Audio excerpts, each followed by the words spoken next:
Belum sih Mas, ya mungkin sedikit komen saja bahwa kita juga nggak menyangka ya kita bisa menjuarai lomba untuk beda data ini, karena dari kami sendiri kan tidak secara langsung menghandle atau menangani jenis data di APBN atau BPPD ini ya. Tapi memang kita belajar banyak juga dari kompetisi ini. Kita coba memahami datanya seperti apa dan juga bagaimana kebutuhan user sehingga kita bisa membuat satu produk yang mungkin semoga bisa bermanfaat buat DJPK maupun Kementerian Keuangan secara umumnya. Gitu Mas. Ya, baiklah. Ini mungkin masih ada beberapa yang belum masuk. Nanti juga ada ini kayaknya Mbak absensinya ya. Lupa malah. Untuk OA nih, para pencair OA yang di Kemenkeu nanti bisa di-share. Baiklah, ya kita mulai aja sih. Jadi ceritanya pada waktu itu, sebentar saya izin share screen ya. Ceritanya pada waktu itu ada lomba DJPK di mana di situ jujur aja kami berdua masalah APBD bisa dibilang hampir buta ya, Mas Agung ya. Jadi benar-benar nggak paham apa aja sih sebenarnya yang ada di APBD, kemudian kebutuhan-kebutuhannya atau apa gitu.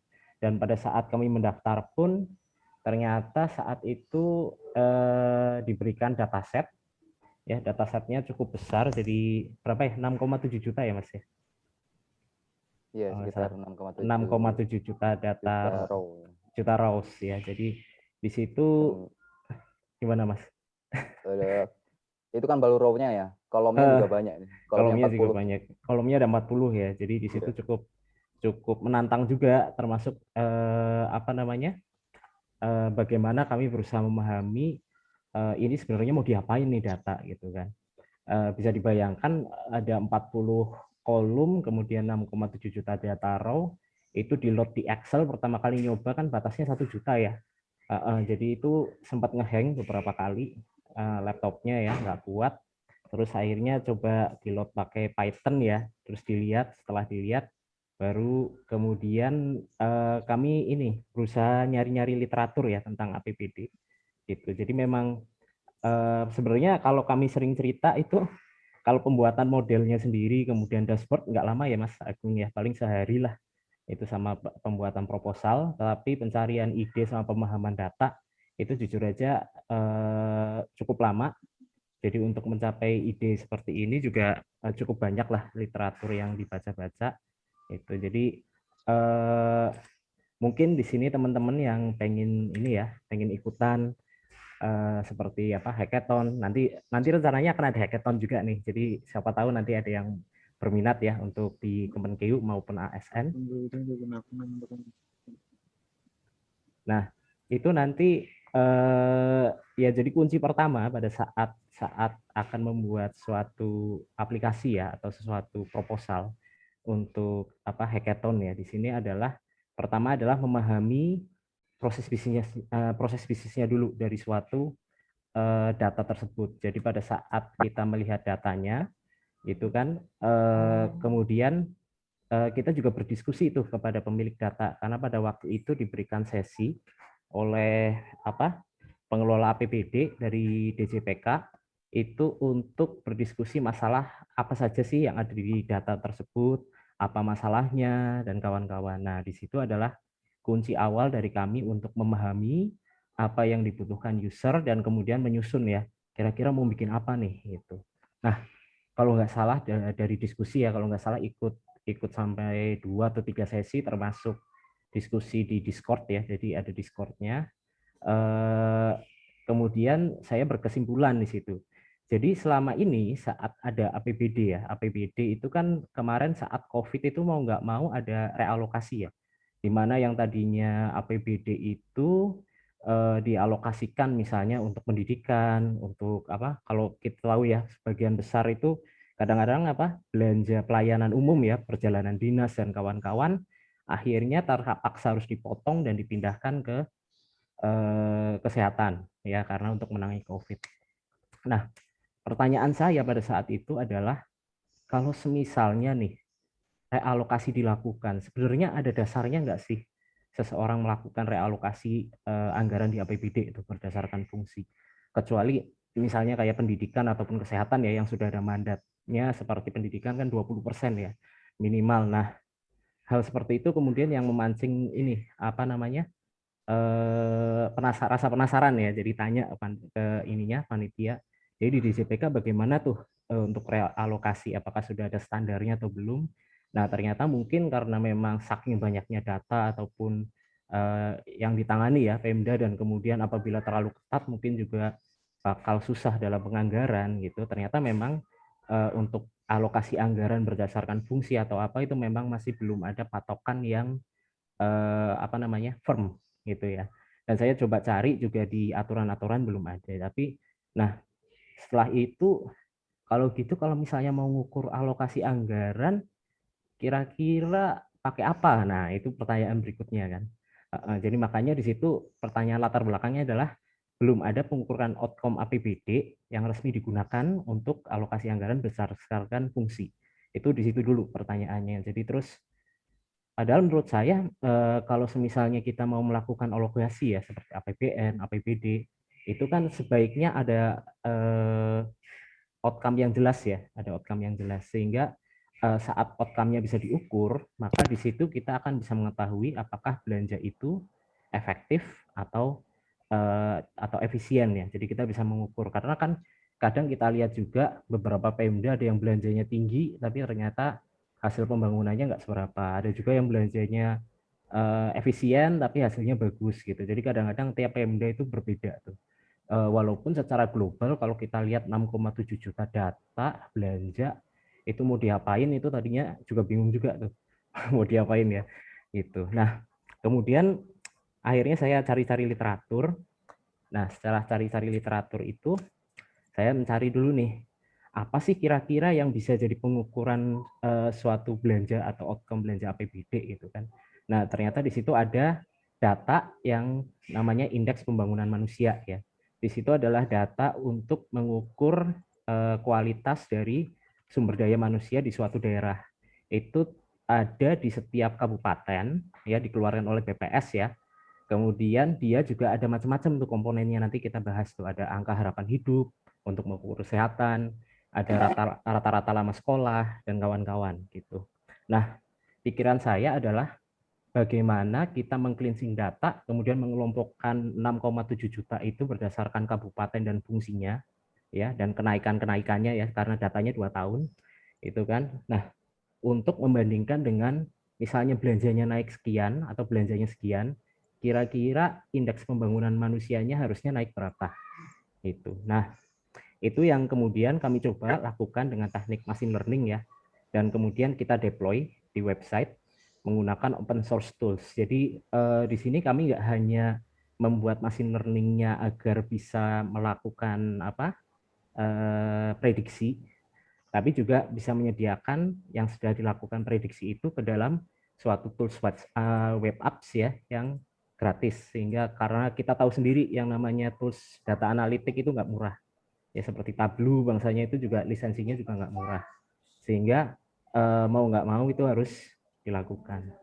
Nah ini tujuan dan manfaat Alona ya. Jadi tadi memahami keterkaitan belanja APBD dengan IPM, terus bikin prediksinya, kemudian pilih algoritma ya pastinya ya, terus buat dashboard dan menambah fitur dashboard ya. Jadi DJPK kan memang sudah punya dashboard pastinya, tapi kita pengen coba lah, siapa tahu ini bisa menambah atau mengayakan dashboard dari DJPK tersebut. Nah kemudian metodologi ya, jadi mungkin teman-teman di sini yang sudah pernah pakai ini CRISP-DM ya, the Cross Industry Standard Process for Data Mining. Ini adalah standar saat kita akan melakukan data mining atau machine learning dan kawan-kawan. Karena konsepnya di sini adalah saat kita memahami bisnis dan memahami data, itu nanti kita lihat antara bisnis dan data ya. Oh, secara bisnis gini, datanya tersedia ini. Oh, ternyata datanya cuma ada ini, berarti bisnisnya seperti ini. Jadi itu saling memahami. Kemudian kita masuk, setelah kita paham dua-duanya dan kira-kira bisa dilakukan, kita masuk ke data preparation. Di mana nanti di situ kita buat model, ya jadinya prediksi itu.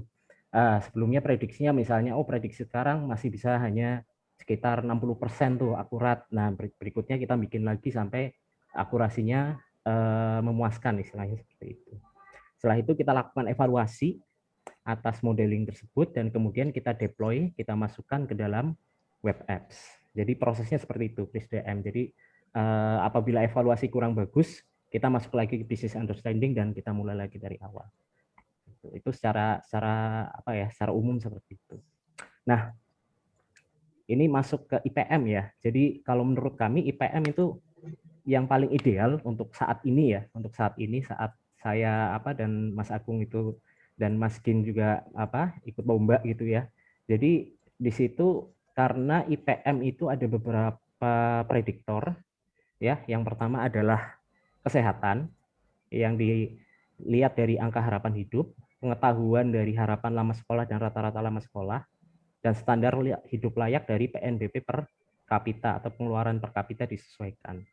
Nah, di sini, yang paling challenge ya, jadi nanti kalau misalnya teman-teman ada yang pengen ikutan juga seperti ini atau mengolah data ya di kantor, paling challenge adalah data preparation ya.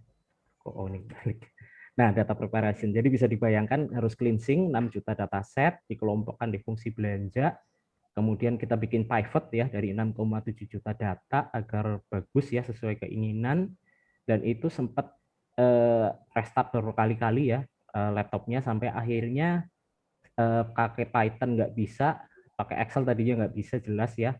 Ternyata ada fitur dari Excel namanya Power Pivot tuh.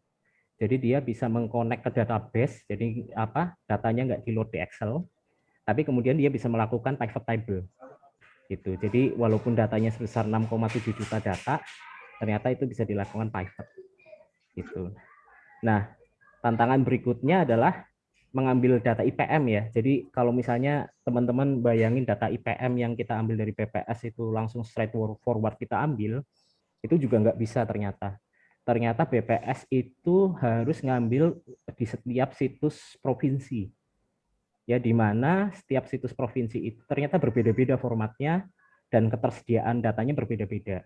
Jadi beberapa harus kita regresi, beberapa kemudian harus kita cari ya yang kata kuncinya sama dan kawan-kawan gitu kan, dan itu cukup memakan waktu.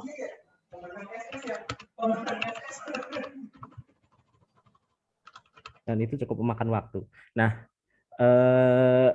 kemudian tadi ya banyak data yang nggak lengkap. Habis itu ada lagi tantangan berikutnya adalah nomenklaturnya berbeda tuh.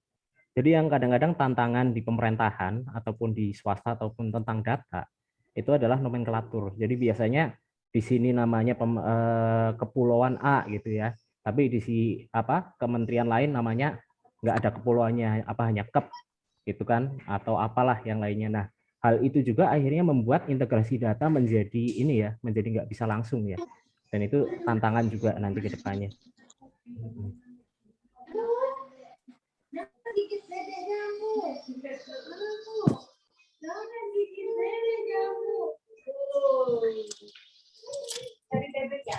Jadi suaranya ada yang bocor. Oke, bocor ya. Oke, jadi itu untuk data preparation. Kemudian untuk modelingnya, nah ini mungkin nanti kalau mau belajar bareng kita juga nanti akan mengadakan kelas nih rencananya Movdak ya di bulan Juli untuk kelas machine learning ya. Jadi kalau misalnya ada yang mau belajar tipis-tipis ya silakan nanti ikutan.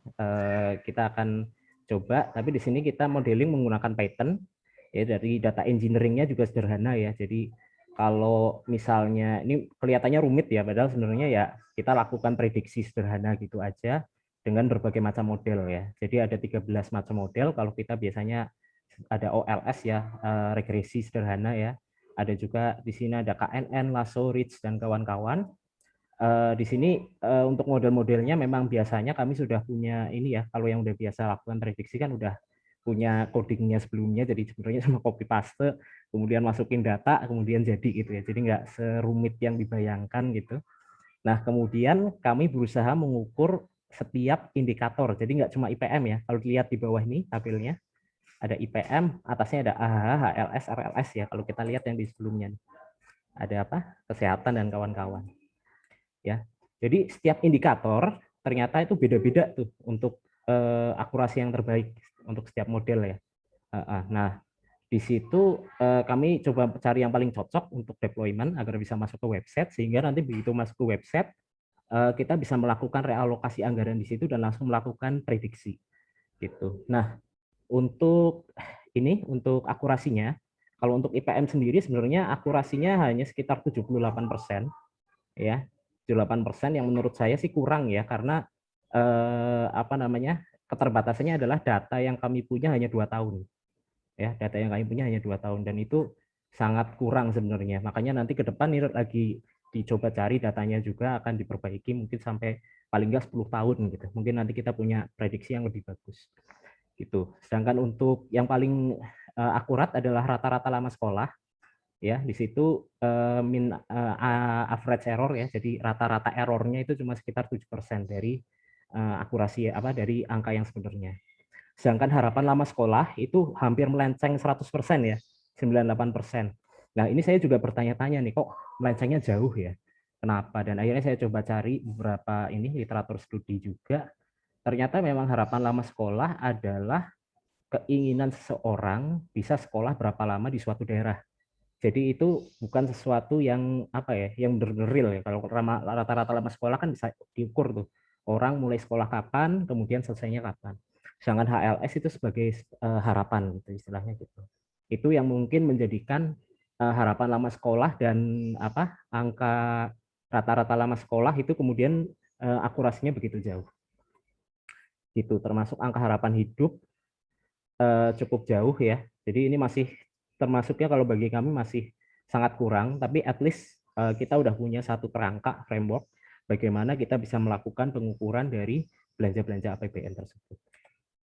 Ya, ini mungkin agak teknis ya. Jadi kalau namanya kita pakai machine learning, Bapak dan Ibu, mungkin kalau yang belajar statistik itu kan ada ininya ya, ada alfa betanya itu ya, ada angka-angka ininya ya. Sedangkan kalau pakai machine learning dengan metode seperti boosting ya, GPM dan kawan-kawan, ini nanti mungkin ada waktunya nanti kita bahas gitu ya. Nah, ini kita nggak ada seperti itu lagi. Jadi yang kita lihat adalah variabel mana yang paling penting gitu, variabel mana yang paling penting. Nah, gitu. Di sini beberapa contohnya adalah yang unik ya. Jadi meskipun di sini IPM itu kan indeks pembangunan manusia, dasarnya apa tadi? Pendidikan, ekonomi, sama kesehatan ya. Tapi ternyata yang paling penting di antara itu malah pariwisata dan budaya tuh. Ya, jadi uniknya di situ tuh.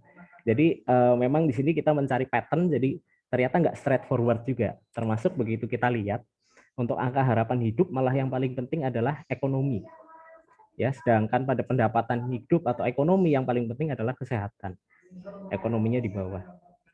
Nah, di sini untuk rata-rata lama sekolah, di sini kesehatan, pelayanan, dan pendidikan tuh ya 1, 2, 3 ya. Jadi memang di sini ada beberapa yang bisa kita simpulkan. Yang pertama adalah model yang kami buat mungkin masih belum bagus gitu, satu ya. Tapi ada yang kedua adalah bisa jadi hubungan antara pengeluaran APBD daerah dengan suatu indikator itu nggak straightforward. Artinya gini, saat kita belanja kesehatan semua banyak, belum tentu angka harapan hidupnya kemudian naik drastis. Gitu kan. Contohnya misalnya kita lagi COVID ini ya. Lagi COVID ini kan kita belanja kesehatan banyak ya, tapi bukan berarti angka harapan hidupnya kemudian makin naik juga. Itu salah satu mungkin ininya ya, anomali di situ ya. Gitu. Mungkin itu aja. Mungkin Mas Agung mau dilanjutkan ini atau mau prakteknya aja nanti Mas Agung?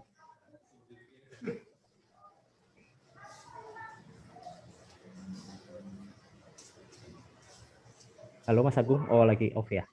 Baiklah, jadi ini setelah itu kita dari ini ya, dari model yang tadi yang diceritakan tuh, yang di sini nih. Nah, ini ya. Itu kemudian kita masukkan ke web apps ya. Jadi kita bikin website di situ di gaspoltek.com di situ ya. Di situ kita deploy di website lokal. Jadi cuma habis berapa kemarin ya? 250.000 kali ya. 500 atau 200 aku lupa lah itu. Nah, itu kemudian di situ nanti ada user management sehingga bisa nanti dipakai gitu kan. Habis itu juga open source. Jadi kita di sini nggak pakai software yang berbayar. Sehingga apabila ini nanti mau diterapkan di semua daerah seluruh Indonesia, harapannya sih bisa gratis gitu. Makanya kami membuat ini. Gitu. Nah, ini ada beberapa 3 menu utama. Yang pertama ada dashboard. Jadi kita melakukan visualisasi untuk menggunakan 6,7 juta data raw. Kemudian kita juga ada NLP analisis ya. Dan terakhir ada Alona Core, di situ kita melakukan yang tadi, yang prediksi machine learning sama pengukuran outcome. Jadi di sini ada beberapa fitur ya. Jadi walaupun kita sebenarnya awalnya dari sederhana ya, tapi kemudian kita tambah-tambahkan fitur yang bisa kira-kira digunakan oleh user. Ini kira-kira gambarannya ya. Ini ada dashboard visualisasi. Jadi ini langsung di load ya, 6,7 juta data. Kalau mungkin pakai Tableau harus premium ya. Tapi di sini bisa dilakukan. Kemudian ada ininya, ada visualisasinya ya, proporsi anggaran, tren anggaran dan kawan-kawan, di mana ada filternya juga. Nanti Mas Agun bisa ini mempraktekkan dan menjelaskan. Kemudian ada penerimaan per fungsi dan pengeluaran per fungsi. Jadi kita juga bisa membandingkan antar daerah ya. Jadi bisa dilihat nih apakah provinsi, apakah kabupaten. Nah, ini adalah dashboardnya dan ada fitur lain masih belum dijelaskan, nanti bisa di ini. Kemudian ada NLP Analytics, di mana kita juga pakai NLP Analytics. Ini awalnya untuk melakukan anomali, tapi memang agak berat. Jadi akhirnya kita melakukan ini untuk clustering, biar kita tahu apa aja sih kata kunci yang ada di suatu daerah atau di suatu kata. Misalnya kita ketik belanja operasional, ya nanti kelihatan cluster mana. Oh, ternyata belanja operasional itu sebagian besar dari pendapatan asli daerah. Ya. Kemudian retribusi daerah yang berasal dari kendaraan bermotor atau pajak daerah dan lain-lain. Gitu ya. Itu untuk word cloud dari NLP analysis. Nah, ini ada juga cluster untuk 3D-nya. Nah, kemudian ada dashboard-nya. Nah, di sini dashboard-nya adalah kita bisa melihat kira-kira ini contoh ya. Di kiri ini ada Kabupaten Konawe Kepulauan. Ya, kemudian di sebelah mana nih? Di sebelah sini Kabupaten Aceh Barat ini ya.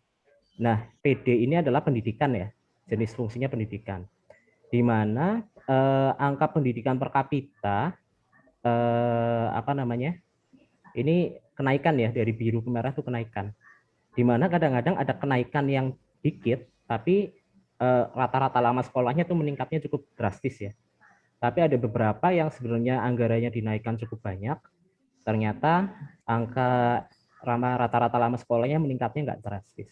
Walaupun ini sederhana aja ya, karena kita nggak bisa menyederhanakan seperti ini. Kita tahu bahwa di suatu daerah kan harus ada infrastrukturnya seperti apa, kemudian kualitas guru dan kawan-kawan. Jadi ini sebenarnya simplifikasi aja, tapi at least kita bisa tahu apabila suatu daerah kok belanjanya sudah tinggi per kapita untuk suatu belanja, ternyata kenaikannya tidak signifikan. Nah, itu juga bisa menjadi satu trigger untuk melihat apakah di situ ada penyelewengan ataupun misalnya belanja yang tidak efisien atau hal lainnya.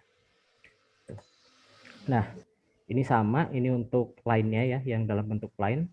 Nah, kemudian yang alonanya sendiri untuk alokasinya sebenarnya seperti ini Bapak dan Ibu. Jadi nanti bisa dipraktekkan sama Mas Agung, tapi intinya adalah kita bisa memilih kabupaten atau kota, kemudian nanti kelihatan total populasi anggaran per kapita, dan kita bisa melakukan penyesuaian anggaran nih. Misalnya mau dipotong 10%, kita kurangi aja 10%. Ya. Kemudian kita bisa lakukan realokasi di bawah ini. Bisa melalui angka absolutnya atau melalui persentase. Nah, seperti itu. Kemudian kita bisa klik prediksi sehingga mendapatkan prediksi. Ya meskipun angkanya rata-rata pasti akan naik.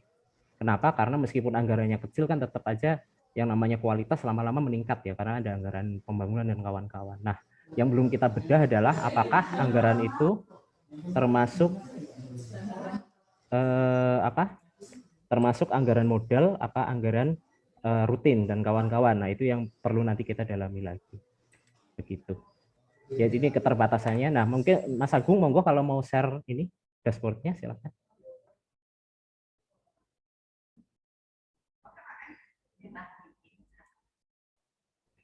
Sebentar saya share.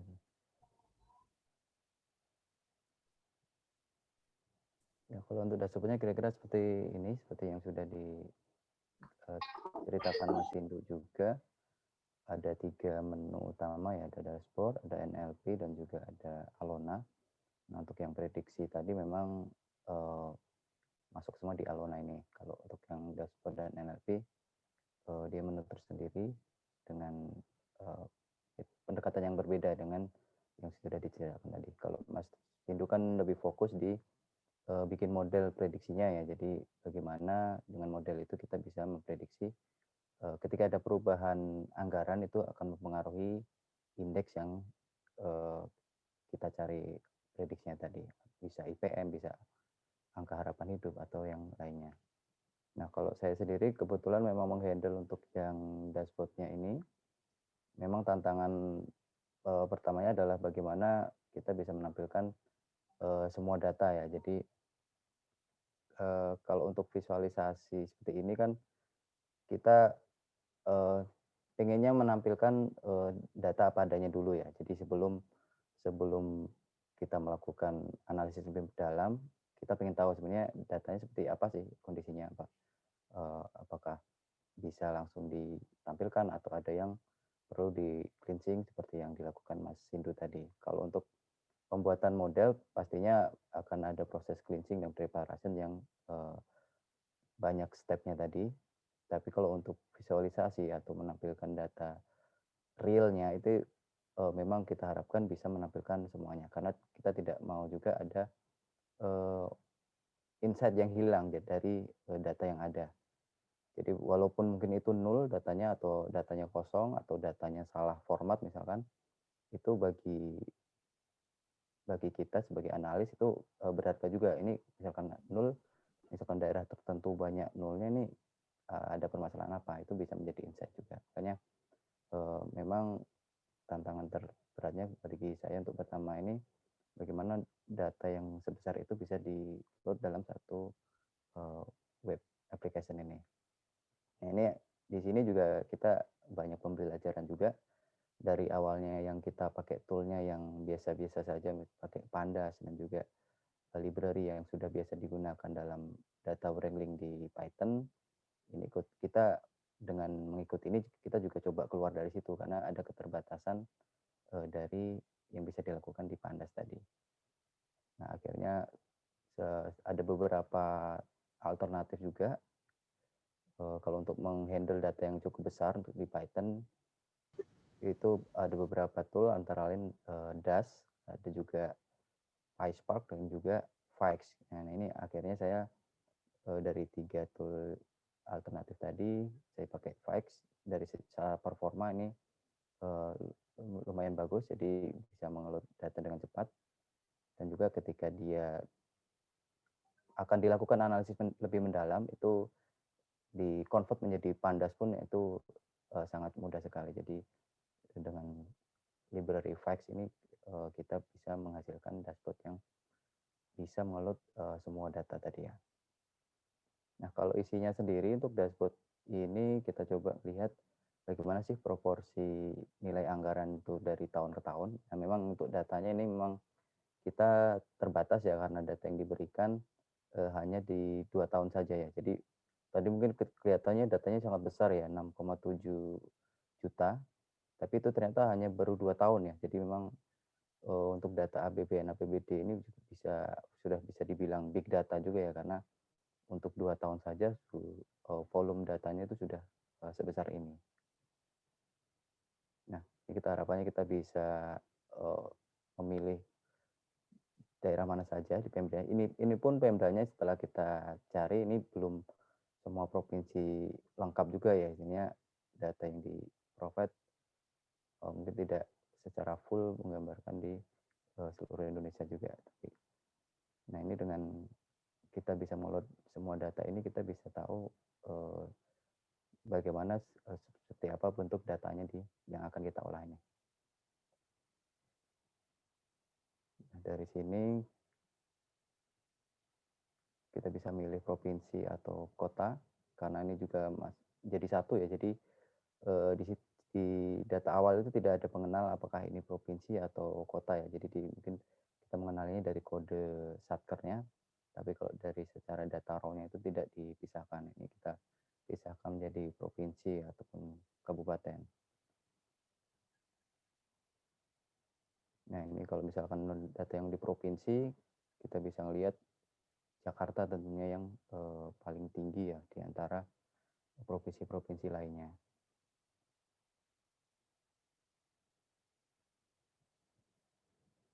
Kemudian kita bisa pilih per provinsinya atau per kabupaten jika kita tadi memilih kota atau kabupaten. Kemudian dari alokasi anggaran itu kita utamanya adalah berdasarkan fungsinya ya Mas. Jadi fungsi dari anggaran itu apakah itu pelayanan umum ataukah yang lainnya misalkan pendidikan atau dengan kesehatan seperti itu. Nah, dari sini kita juga bisa melihat detail dari masing-masing fungsi tadi, bagaimana apa ada kenaikan atau ada yang tetap atau ada yang turun. Kemudian kita juga bandingkan antara pendapatan dan juga belanja. Jadi apakah ada kenaikan atau penurunan di situ dengan bar chart agar bisa lebih simpel untuk kita mengetahui ada kenaikan atau penurunan. Dan di masing-masing akun pendapatan dan akun belanja juga kita memisahkan sumbernya itu dari mana, misalkan untuk penerimaan ya, misalkan ada dari pendapatan LRA, dari transfer atau pembiayaan. Sedangkan di sisi belanja itu juga dibagi. Nah ini juga untuk kesulitannya juga pembagian akun itu memang cukup banyak sekali ya untuk jenis akunnya. Kalau kita bisa melihat di atas, akun rincian itu sampai 82.000 ya. Jadi memang untuk datanya sangat banyak sekali untuk bisa kita tampilkan di sini. Nah, ini kita bisa juga bandingkan proporsinya mana sih yang paling mendominasi untuk penerimaan dan pengeluarannya. Kalau ini kita coba lihat tadi Provinsi Aceh, ini dominan di pelayanan umum ya. Nah, untuk pengeluarannya ini cukup bervariasi, tapi tetap pendidikan itu yang lebih dominannya. Misalkan di pendidikan dia dari 2018 ke 2019 ada sedikit kenaikan seperti itu. Ini tentunya akan membantu ya untuk eksplorasi data untuk di proses analisis di masing-masing Pemda. Mungkin kalau ada anomali atau seperti apa itu bisa sebagai alat bantu lah. Selain ini juga kita juga menyediakan prediksi klaster dengan NLP ya. Nah ini terutama ini yang untuk modelnya dibuat oleh Mas Ginanjar, salah satu anggota kami juga. Ini kita bisa melihat untuk pertama dulu mungkin dari total data itu tadi kita bagi menjadi 50 klaster ya. Jadi kita coba dengan NLP kita bikin clustering. Itu kita coba pakai 50 klaster dan kita coba prediksi dengan kata yang kita cari itu dia akan masuk di klaster mana. Misalkan kita contohnya belanja rutin ini dia masuk di klaster 14. Nah, di situ dia yang dominan. Kalau kita lihat word cloud-nya itu dan alokasi khusus ya yang menjadi dominan di belanja rutin ya. Misalkan kita ganti misalkan belanja modal.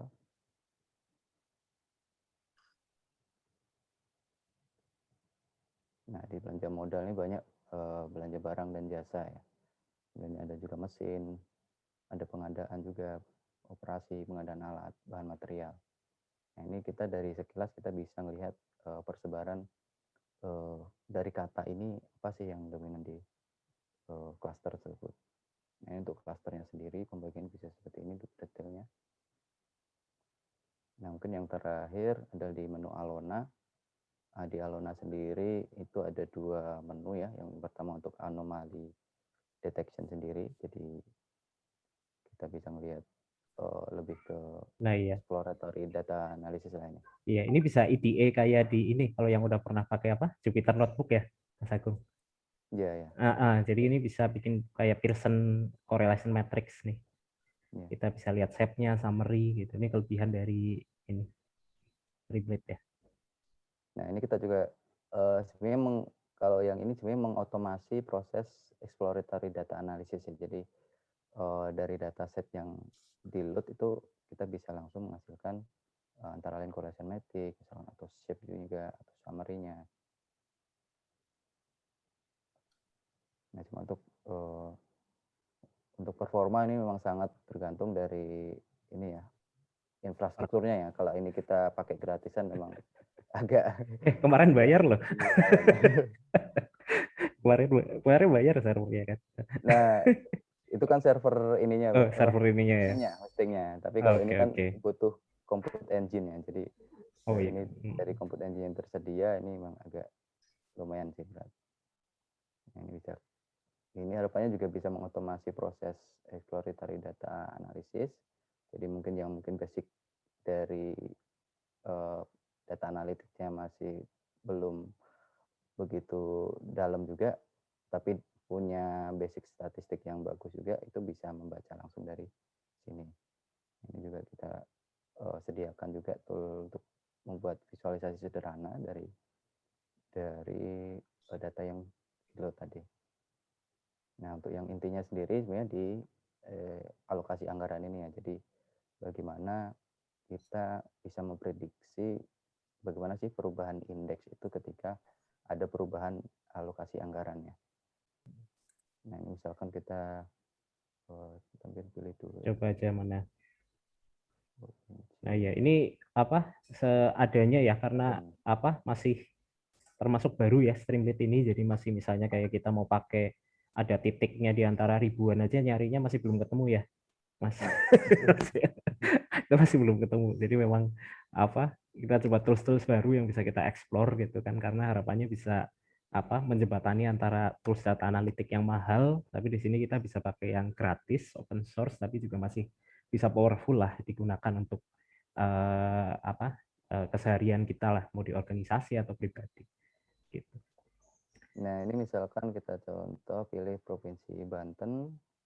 Nah, kita coba misalkan ada kenaikan anggaran naik 10%. Nah, ini pertama kita lihat dulu sih alokasi tahun sebelum itu berapa. Jadi kita load data dari alokasi tahun sebelumnya, kemudian proporsi anggarannya seberapa. Nah, ini untuk yang tahun ini ketika dinaikkan 10%, ini langsung kita pukul rata dari nilai tadi ya.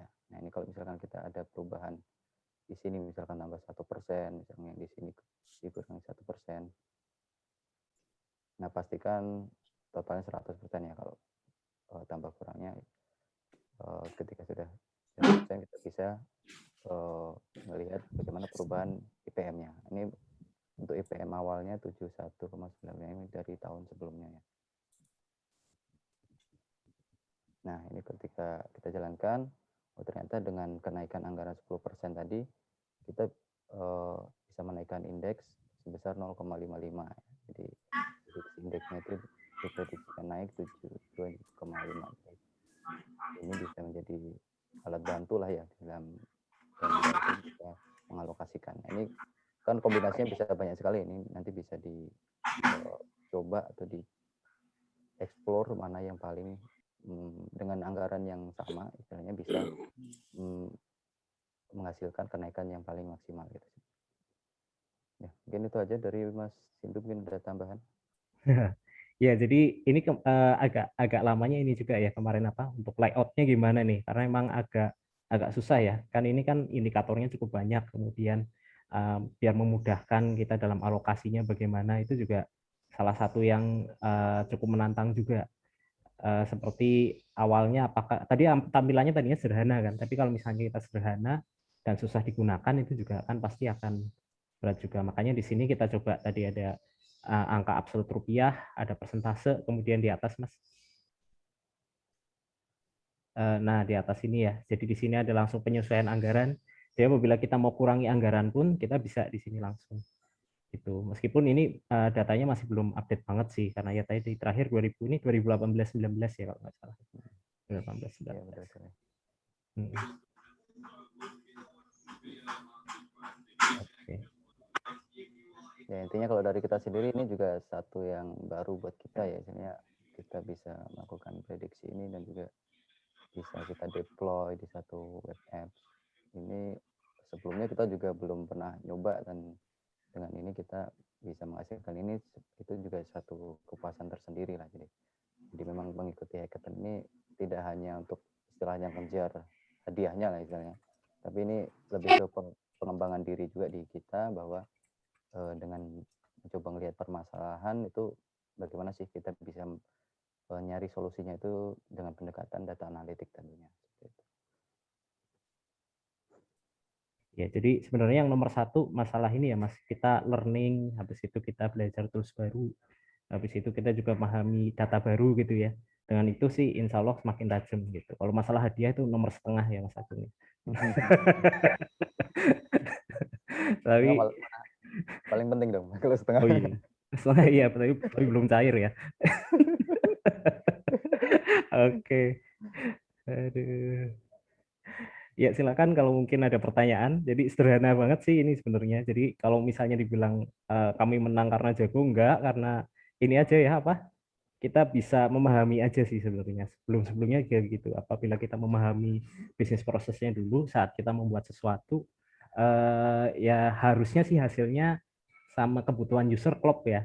Saat itu klop, kita sajikan dengan baik, biasanya itu juga ya oke di apa disukai gitu loh. Lalu mungkin juga bisa berlaku untuk keseharian kita juga nih dalam mengembangkan apa aplikasi, dashboard dan kawan-kawan gitu. Jadi bukan masalah skillnya jago apa enggak ya, karena kita ini aja latihan berusaha memahami kebutuhan pengguna, user experience gitu.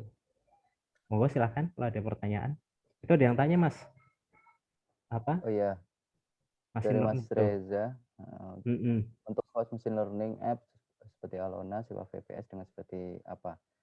Nah ini pertanyaan yang bagus juga ya Mas. Jadi kita deploy ini pakai VPS atau apa ya? Jadi kalau untuk hostingnya sendiri ini sebenarnya hosting shared hosting ya Mas. Jadi bukan server tersendiri yang kita sewa ya. Nah kalau untuk yang Alonanya sendiri ini karena kebetulan pakainya Streamlit, itu dari Streamlit dia menyediakan gratis kita deploy di web mereka ya. Jadi ini kita deploy secara publik di Streamlit ya. Jadi kalau untuk yang Streamlit-nya terutama ya.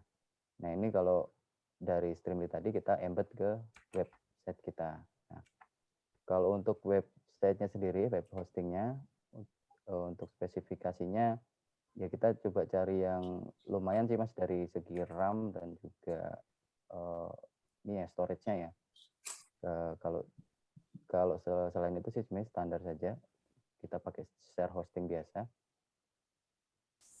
Yang penting kita bisa mendeploy aplikasi ini di Python-nya. Kalau aplikasi ini sendiri pakainya adalah Django ya Mas untuk basicnya, untuk user management dan juga dashboardnya ini base-nya adalah Django.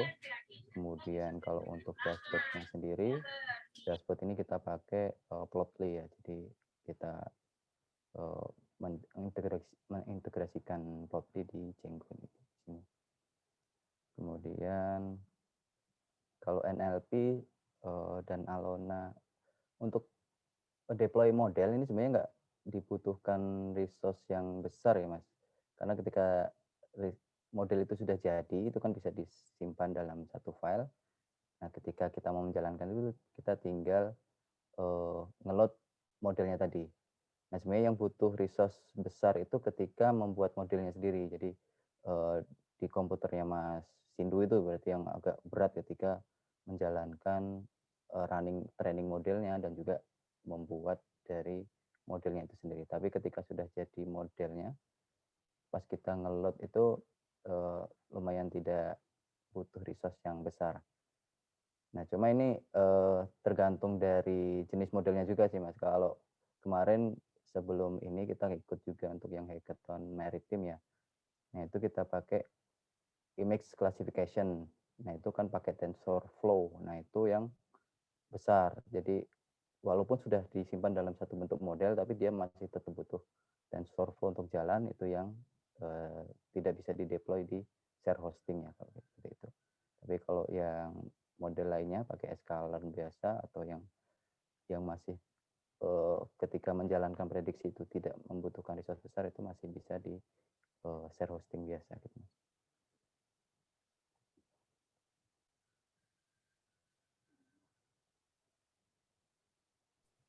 Oke, mungkin ada pertanyaan lagi.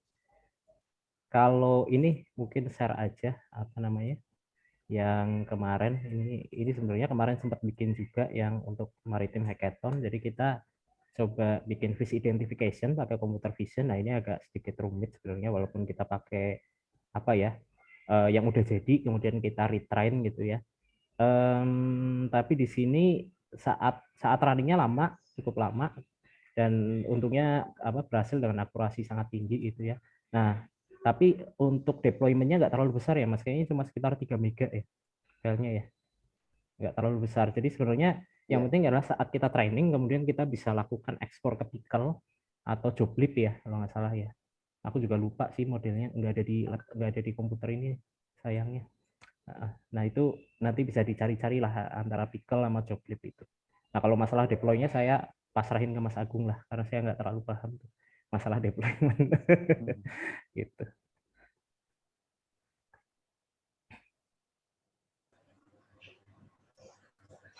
Iya, Monggo. kalau untuk deploy-nya Hmm. sendiri memang yang Maritime Hackathon tadi lebih challenging ya untuk karena Hmm. pakai TensorFlow dan juga proses dia memprediksi itu butuh resource juga, jadi itu yang menjadi tantangan ketika deploy-nya. Tapi kalau yang ini sendiri tadi permasalahan utama mungkin di bagaimana ngeload datanya tadi dari segi kuantitas datanya yang cukup besar tadi. Nah, kalau yang itu tadi kita akhirnya pakai Fix ya, salah satu library di Python ya khususnya untuk mengelola data yang cukup besar itu, yang tidak bisa dihandle untuk dari Pandas biasa. Hmm. Ya. Ini ada pertanyaan kayaknya buat saya nih, Mas Agung. Ada pertanyaan. Dari Pak Arif DCA ya, Pak Arif. Ya, jadi apakah model ini bisa digunakan untuk belanja pemerintah pusat? Karena ada 86 KL, ada prinsip per fungsi per akun, tagging prioritas nasional dan kawan-kawan ya. Kalau machine learning sendiri sih selama di situ ada output yang jelas atau outcome yang bisa kita ukur untuk masing-masing belanja per tahun, per fungsi atau apalah itu nanti, itu sebenarnya bisa dilakukan gitu. Tapi yang penting adalah targetnya dulu, kita harus pastikan datanya tersedia dengan baik dan itu berlaku untuk semua ya. Nah makanya kalau misalnya kemarin di DJA yang paling memungkinkan yang ada kan selalu ada realisasi ya. Jadi realisasi itu sangat penting untuk dilakukan prediksi. Tapi apabila mau mengukur outcome, nah outcome-nya sendiri kan kadang berbeda tuh tiap KL.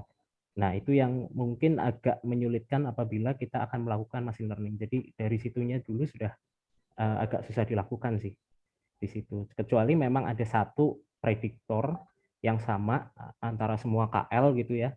Nah, itu harusnya bisa dilakukan. Harusnya bisa dilakukan. Jadi kuncinya di situ sih. Apakah ada yang mau diprediksi dulu?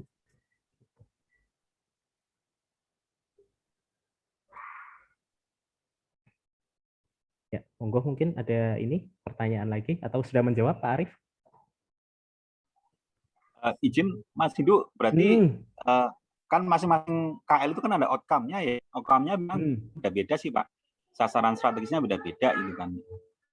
Itu yang nggak bisa ya jadi harus satu yang bisa menyeluruh ya Pak Sindu ya.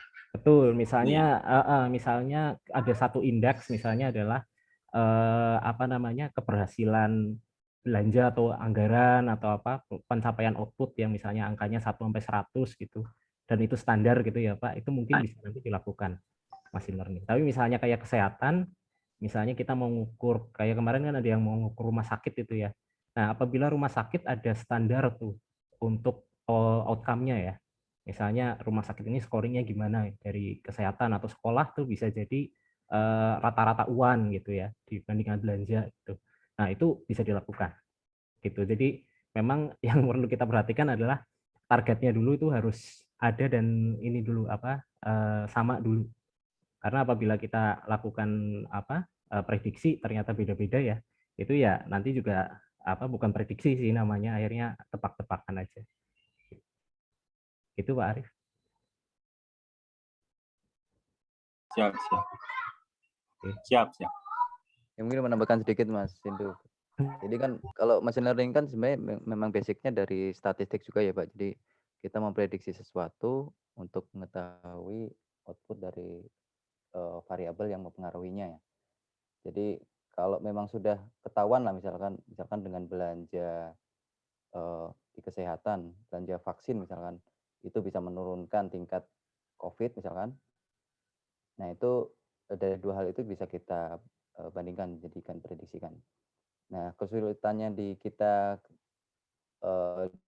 di alunan ini kita pengennya dari semua fungsi tadi, alokasi anggaran yang menyebar ke banyak fungsi tadi, itu bisa menaikkan atau menurunkan apa sih? Itu makanya tadi kita pakai IPM. Tapi kalau untuk secara spesifik yang misalkan di kesehatan, itu sudah ada indeksnya sendiri, nah itu malah justru sebenarnya bisa lebih akurat itu Pak untuk prediksinya karena memang keterkaitan antara alokasi anggaran di satu bidang tertentu dengan indeksnya itu memang sudah ada keterkaitan di situ. Kalau yang IPM ini kan sebenarnya agak jauh ya dari alokasi aja kok kita bisa menentukan naik atau turunnya IPM. Nah itu yang memang menjadi challenge sendiri di alunan ini. Tapi kalau lebih spesifik sebenarnya untuk machine learning harusnya malah bisa lebih akurat nanti untuk datanya juga. Seperti contohnya kok yang tadi kita prediksi jenis ikan ya di Maritime Hackathon, itu kan kita train foto ikan ya Pak. Jadi dari mesin itu dia belajar kalau foto ini itu jenis ikannya apa. Jadi ketika ada foto yang baru kan ternyata ikan nila atau misalkan ikan bawal seperti itu. Jadi kalau sangat itu jadinya jumlah lebih akurat itu.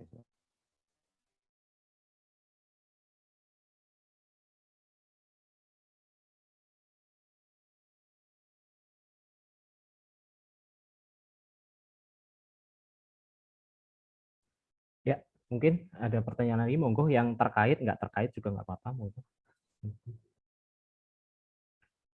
Ya, kalau ini mungkin nyelesain ya, jadi keterbatasan kami pada waktu mengerjakan proyek ya pastinya ya, ada waktu dan pengerjaan datasetnya juga terbatas, kemudian modelnya juga masih sederhana, jadi belum akurasinya belum sesuai harapan.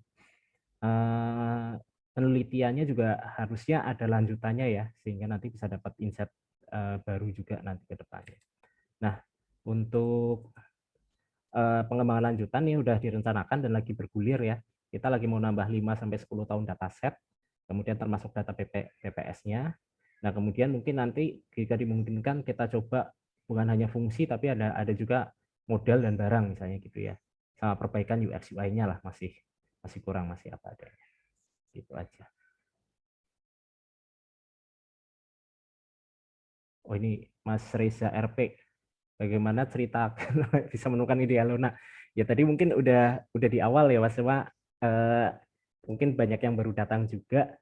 Jadi intinya sih gara-gara ini sih, gara-gara realokasi anggaran. Habis itu berpikir selama ini sih kalau kita ngelakuin realokasi anggaran atau alokasi anggaran tuh udah ada dasarnya belum sih ya gitu kan. Kita bayangin aja misalnya kita pegang kas 20 juta aja, kadang-kadang kan bingung juga nih mau diapain untuk apa suatu organisasi gitu. Nah, ini bayangkan Pemda begitu banyak dana tapi kadang-kadang bingung juga tuh mau dialokasikan kemana, dan kadang-kadang alokasinya malah kebanyakan ke belanja pegawai, kemudian apa namanya belanja ini ya perjalanan dinas. Nah kemudian misalnya pendidikan pun kadang-kadang juga terdisguise ya, artinya pendidikan tenaga PNS untuk apa bendaharawan misalnya gitu kan. Nah itu apakah pendidikan, apakah itu pelayanan umum. Nah tadinya sebenarnya mau melakukan klasifikasi seperti itu tuh pakai NLP, cuma memang dengan waktu yang tersedia dan apa modelnya juga agak berat ke situ, tapi intinya di situ akhirnya gimana caranya setelah kita tahu tuh fungsi-fungsinya, setiap Pemda itu komposisinya berbeda, kemudian anggarannya berbeda juga per kapita, itu kira-kira bisa menghasilkan seperti apa, itu berbeda-beda nggak, apakah ada yang lebih tinggi berarti lebih efisien, apakah ada yang udah dikasih tinggi ternyata segitu-gitu aja angkanya. Jadi itu cerita awal background-nya. Kalau mikirnya yang lamun beberapa hari sih. Iya, memang sama panitia cuma dikasih dataset tuh. Jadi itu kalau di hackathon memang gitu, dan kadang-kadang nggak dikasih dataset sama sekali ya, Mas Agung ya. Ada beberapa yang kita ikutin itu kayak maritim hackathon tuh nggak dikasih dataset ya Mas ya. Ya sama sekali tuh nggak dikasih dataset. Jadi di situ harus mikir sendiri dan harus nyari sendiri gitu. Ini yang kemarin kita ikutin Vsmart, terus ada BPJS ya. BPJS ada juga Japan Hackathon kemarin, PPK sama Microsoft Azure lah. Ini ada 1, 2, 3. Tapi ini beberapa finalis saja. Jadi yang terjadi saat kita mengikuti suatu lomba adalah biasanya karena saya bagian analisnya ya, data analis, bisnis analisnya, saya mencari info sebanyak-banyaknya tentang suatu topik. Itu. Jadi baca dulu undang-undang, baca apa, habis itu apa? Kalau misalnya udah apa mau mandi itu nongkrong dulu gitu sambil mikir gitu kira-kira apa idenya gitu ya. Nah itu kadang-kadang tahu-tahu idenya, oh iya idenya gini, terus kita diskusi nih sama Mas Agung, sama Mas Kin. Kadang kita jam 10 malam ya Mas ya, jam 10 malam kita berdebat di situ kan. Itu oh ternyata idenya nggak bisa, ya udah kita pikir lagi gitu. Jadi prosesnya cukup panjang sih, tapi justru itu malah jadi menarik ya, lama-lama terbiasa untuk apabila ada data, apa yang harus kita lakukan, kita bisa cepat memahami. Apabila nggak ada data pun, kita juga berusaha bagaimana mencari data di luar yang kira-kira bisa relevan gitu. Ini tadi dari Mas Arifudin ya di JPK ini sepertinya. Memang beliau panitia juga untuk acaranya. Ini memang di situ disediakan juga sesi diskusi untuk pemahaman pendalaman probis ya. Cuma akhirnya kita nggak sempat ikut juga itu karena pas mau submit juga malah Mas Hindu juga sakit, dan juga kita juga sebenarnya hampir nggak submit kita itu. Hampir nggak submit karena 6 jam doang ya nulis proposal sama ini. Gitu. Jadi cukup ini sih. Sebenarnya aku ikut sih, Mas Agung. Kamu aja yang males ikut. Iya. Aku ikut yang sebelum-sebelumnya ikut tuh. Jadi benar-benar pengen memahami dulu apa sih kebutuhannya gitu. Oh ya, buat pemahaman probis ya. Ini tantangan memang memahami kebutuhan user ya, atau permasalahan apa yang ada di instansi atau di penyelenggara hackathon itu. Betul. Oke, ini berikutnya library yang buat load data ya. Jadi kalau di Pandas dia memang load datanya aman, cuma agregasinya ternyata sampai berapa jam 6 jam kali ya aku tungguin ya, habis itu ngehang gitu. Jadi lagi buru-buru ngehang gitu kan, akhirnya cari cara pakai Power Pivot Mas di Excel Mas. Pakai Power Pivot, di situ dia bisa lakukan agregasi, jadi saya ambil dari situ, kemudian sebelumnya dirapihin dulu datanya di Pandas, kemudian dirapihin, udah masukin ke Power Pivot, jadi nanti dari 6,7 data itu kemudian jadi data pivot gitu. Itu memungkinkan dan ternyata cepat, cuma berapa menit doang langsung jadi. Itu buat Mas Firmansyah. Itu saya juga nggak nyangka juga ternyata se-powerful itu ya Power Pivot. Jadi menurut saya tools paling bagus untuk analitik itu sebenarnya tetap Excel sih harusnya. Mungkin yang lain ada yang setuju juga ya. Excel tuh benar-benar masih inilah. Mungkin nanti apabila toolsnya ada tambahan lainnya mungkin lebih powerful. Nah, kalau untuk yang Python-nya, untuk yang dashboard-nya tadi, untuk ngeload data yang besar tadi pakai Vix ya. Jadi mungkin bisa di-explore juga. Kalau saya tertariknya ketika mencari tools itu untuk Vix sendiri, itu ada contoh dia ngeload data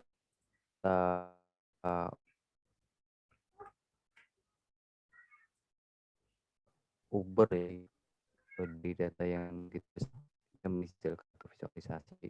Kemudian saya beri tapi sebenarnya ya dia hanya tool untuk ngeload data ya, istilahnya kita ngambil data apa yang kita butuhkan, baru dari data tadi yang sudah terfilter atau sudah kita saring yang akan ditampilkan, atau diagregasi juga, tentunya di agregasi utamanya. Nah, itu kita bisa tampilkan di library untuk yang visualisasinya seperti Plotly.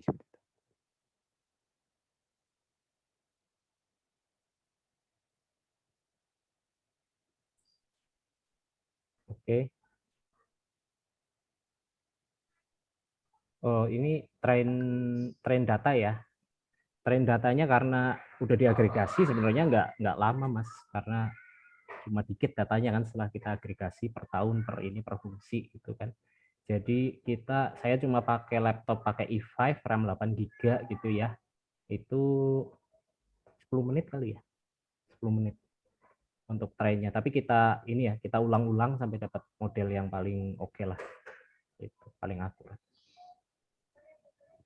Ya, kalau untuk data bentuknya masih angka sih mungkin tidak terlalu berat ya. Kalau yang cukup menantang kemarin pas bikin yang di Maritime Hackathon itu image menjadi vektor di matrix segala macam. Itu yang butuh hardware yang cukup tinggi. Jadi kita kemarin juga akhirnya nggak bisa banyak train model atau jenis ikannya juga kita terbatas cuma 10 ya. Nah, bisa beda bayangkan kalau kita mau mengidentifikasi semua jenis ikan itu tentunya pasti butuh hardware yang sangat tinggi speknya. Ini ada lagi untuk log data, sebentar di mana pertanyaannya. Nah, setelah model terbentuk, apakah diekspor atau bagaimana atau menjadi library tersendiri untuk menjalankan model? Enggak, kalau untuk modelnya kita tidak bikin satu library sendiri, jadi dari model tadi kita simpan dalam bentuk pickle file atau joblib. Nah, tapi tetap nanti kita butuh library untuk yang menjalankan model tadi. Misalkan kalau di sklearn atau misalkan TensorFlow seperti itu. Nah, di Python-nya juga kita perlu import itu. Jadi tetap kita butuhkan untuk library yang untuk membuat modelnya. Tapi kita tidak ngetrain lagi, jadi kita hanya menjalankan prediksi saja.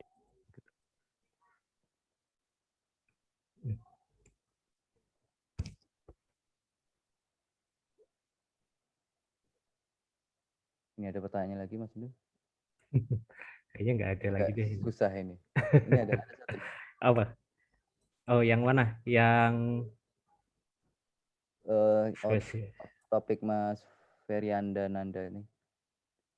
Mas Ferianda. Alona kan untuk membaca anomali, bisa nggak Alona membagi alokasi anggaran tahun berikutnya agar tidak anomali? Wah, itu another dimension, Mas. Artinya apa? Nah, ini mungkin yang nanti harus diluruskan bahwa tools machine learning dan big data dan kawan-kawannya ya, terms itu bukan obat segala ini ya, buat segala penyakit ya.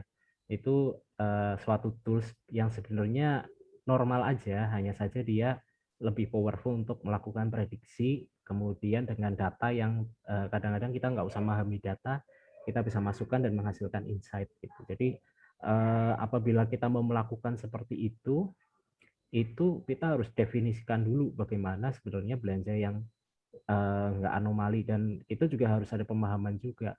Apakah anomali itu kan belum tentu jelek ini Mas. Artinya misalnya di suatu daerah tertinggal bisa jadi per kapita belanja pendidikan itu jauh lebih tinggi dibandingkan dengan daerah di Jawa Tengah yang pendidikannya sudah bagus gitu ya. Nah, daerah yang pendidikannya sudah bagus itu biasanya memang tidak terlalu besar, tapi bangunan kemudian fasilitas itu sudah tersedia tuh. Itu kan. Nah, sedangkan di luar Jawa bisa jadi yang di daerah-daerah pelosok bisa jadi mereka tinggi karena mau nggak mau buat gedung aja mahal banget, ya kan? Dan lain sebagainya. Nah, itu juga yang harus kita pahami secara bisnisnya juga. Jadi kita nggak bisa serta-merta itu apabila tidak anomali belanjanya lebih bagus. Jadi ini hanya tools untuk mengetahui aja, sehingga dalam perumusannya misalnya kan berapa sih yang baik gitu ya. At least ada gambaran lah di situ. Mungkin gitu jawabannya.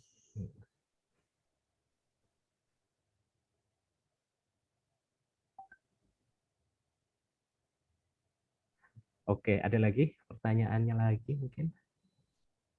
Oh, ini ada pertanyaan terkait yang Maritime Hackathon ya.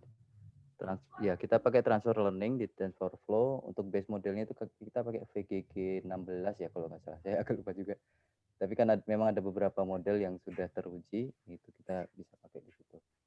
Bisa pakai apa, ResNet atau VGG 16 kalau nggak salah. Pakai apa ya dulu ya? Aku juga. Ntar Mas, aku lihat lagi Mas. Mobilnet V2 sih yang jelas sih, kalau ininya detail di dalamnya juga harus lihat lagi di codingnya. Iya. Terus ada lagi dari Mbak Iim nih. Aduh nih MC-nya malah tanya nih. Gak kasih kesempatan ngomong katanya.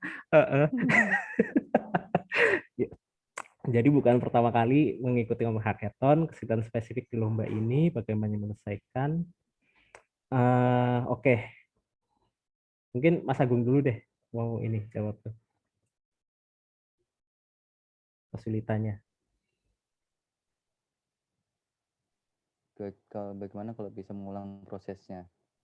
Sebenarnya kalau mengulang lagi agak malas juga sih Mbak.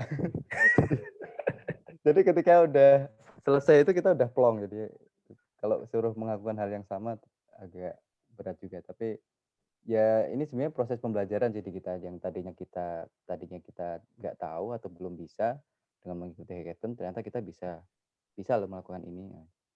Memang ya kalau melakukan lagi ya tentunya sekarang jadi lebih cepat, akhirnya kita tinggal ngeload lagi, Ya, tidak perlu replikasi aja ya. belajar lagi. Ya, tapi ya memang tantangannya itu ya, jadi bisa dibilang dari setiap hackathon itu tantangannya lain-lain dan kita belajar banyak hal baru di situ. Jadi itu yang membuat kita agak ketagihan juga ya ikut lomba-lomba Iya, ini. paling banyak belajar di mana ya? Iya. PPK sama Japan Hackathon ya paling banyak belajar ya. Nggak menang tapi banyak belajar tuh. Itu banyak banget belajar. Ya, jadi kalau yang ini spesifik lomba ini apa ya kemarin ya? Itu waktu itu lagi sakit kan ya kalau nggak salah ya. Lagi sakit, terus sempat bed rest gitu, jadi sambil tiduran gitu, sambil ikut rapat, sambil ngambilin data gitu ya. Itu cukup terkenang juga gitu ya. Alhamdulillah dapat semua. Nah, yang paling ini spesifik sebenarnya justru ini. Karena ini kan di JPK nih topiknya keuangan ya, di mana pesaing-pesaingnya kemarin saya perhatikan pada waktu diskusi, pada waktu apa, ternyata jago-jago banget juga tuh. Jadi sebenarnya sempat nge-pair juga saya, wah ini proposal jadinya juga seadanya gitu ya, ini seadanya apakah bisa menang. Nah itu cukup ini juga, tapi ya udahlah, bismillah lah gitu aja. Ini kemudian kalau dilakukan dengan hal berbeda ya lebih persiapan sih kalau bisa. Persiapan ya, kemarin waktu itu lagi sibuk-sibuknya, jadi mungkin apa namanya, persiapan dan mungkin bisa lebih mendalam untuk memahami probisnya, jadi nggak sedang kali ini. Menurut kami sih masih kurang dalam ya untuk ininya. Kalau lesson learn terbesar dari lomba ini apa ya, sebenarnya yang di sini nggak terlalu banyak ya lesson learn-nya ya, karena yang sudah lesson learn-nya itu udah di lomba-lomba sebelumnya ya, di mana kadang-kadang dewan juri pengen minta penilaiannya berdasarkan A, begitu dinilai berdasarkan B gitu. Itu hal-hal yang biasa di hackathon. Jadi kadang-kadang harus siap menerima kekecewaan meskipun kita sudah melakukan sebaik mungkin dan hasilnya mungkin lebih baik gitu ya. Tapi ternyata yang menang di luar dugaan kita. Itu hackathon itu seperti itulah, seperti kehidupan lah.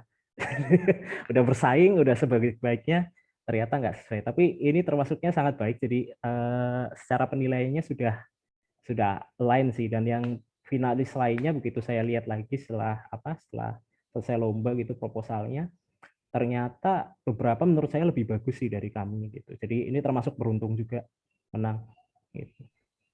Menurut saya jauh lebih bagus. Setuju sekali Mas Hindu ya. Memang kita paling constraint-nya di waktu sih ya, karena kita kan masih ada kerjaan rutin ya di kantor. Jadi bisa mengerjakan tuh paling ya kalau nggak malam ya mungkin di weekend.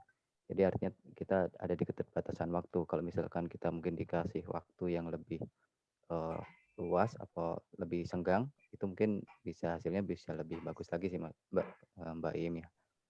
Nah, kemudian juga kalau untuk Alona ini memang agak spesial juga karena terkait data keuangan ya, dan juga di Kementerian Keuangan ini akhirnya kan kita seperti di kandang ya. Jadi ada beban moral juga istilahnya, kita masa kalah dengan yang peserta yang lain gitu. Jadi tapi di satu sisi juga ini bukan bidang kita sebenarnya karena terkait dengan APBD. Nah, itu tantangan juga, dan kita benar-benar pengen juga membuktikan bahwa di Kementerian Keuangan kita bisa juga di sini dari kita. Ya, sebelumnya di luar Kemenkeu ya kita menangnya sih ya. Oke, mungkin ada lagi pertanyaan, monggo.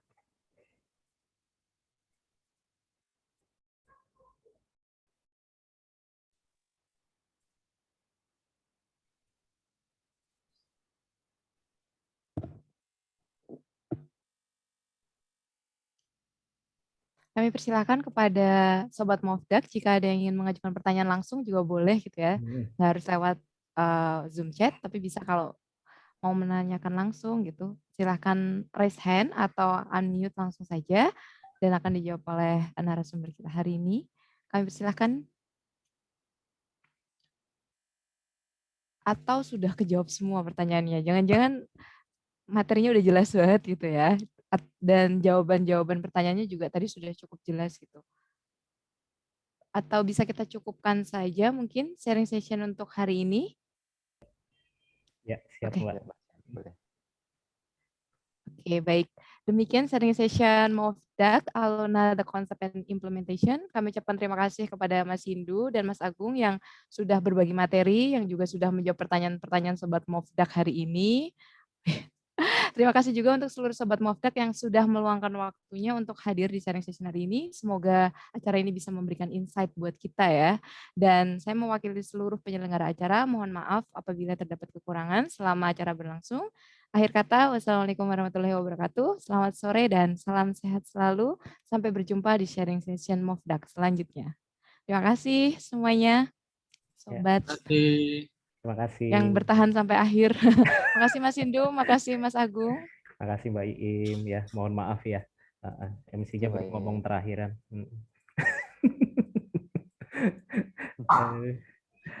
Oke, terima kasih. Oke, saya close ya. Terima kasih semuanya.